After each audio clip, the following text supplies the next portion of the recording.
Bike আর স্কুটির ধাক্কা, আর তা থেকেই বচসা, সেখান থেকে হাতাহাতি, এক তরুণীর গালে মহিলার থাপ্পড়, ব্যাস বেঁধে যায় গন্ডগোল।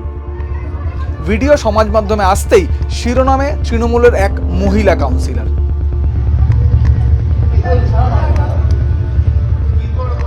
ভিডিওয় সাদা রঙের পোশাকে যে মহিলাকে দেখা যাচ্ছে তার নাম শ্রাবন্তী রায়, পানিহাটি পুরসভার ২৬ নম্বর ওয়ার্ডের কাউন্সিলর। মঙ্গলবার নিজের এলাকায় এক তরুণীর সঙ্গে বচসায় জড়ান শ্রাবন্তী।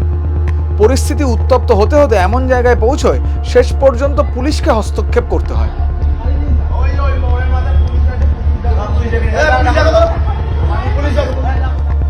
কাউন্সিলর শ্রাবন্তীর দাবি, স্কুটি চালক তরুণী মত্ত অবস্থায় ছিলেন, গালাগালি করতেই তরুণীকে তিনি চড় মেরেছেন।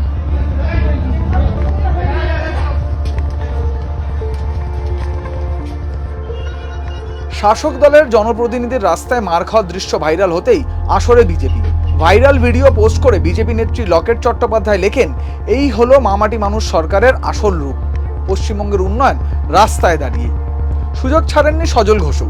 কলকাতার বিজেপি কাউন্সিলর ফেসবুকে এই ভিডিও পোস্ট করে লেখেন, আপনি কাউন্সিলর বলে চোখ রাঙাবেন আর মানুষ আপনাকে ছেড়ে দেবে, সেসব দিন আর নেই। পাড়ায় পরিচিত, বেশ নামডাক। বিধায়ক নির্মল ঘোষ থেকে মন্ত্রী শোভনদেব চট্টোপাধ্যায়ের যে কোনো রাজনৈতিক কর্মসূচিতে পানিহাটির তৃণমূলে প্রমীলা বাহিনীর প্রথম সারির মুখ এই শ্রাবন্তী। সাংসদ সৌগত রায়ের সঙ্গেও একই মঞ্চে দেখা যায় তাকে। এমনকি রেড রোডে মমতা বন্দ্যোপাধ্যায়ের অবস্থান মঞ্চেও দেখা গিয়েছে শ্রাবন্তী রায়কে। এরকম পরিচিত কাউন্সিলরের রাস্তায় চুলোচুলি মারপিটের ভিডিও ভাইরাল হতেই শোরগোল।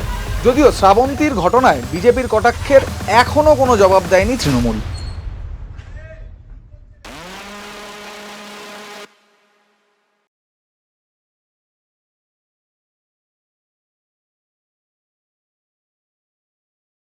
ফলো করুন আনন্দবাজার.com।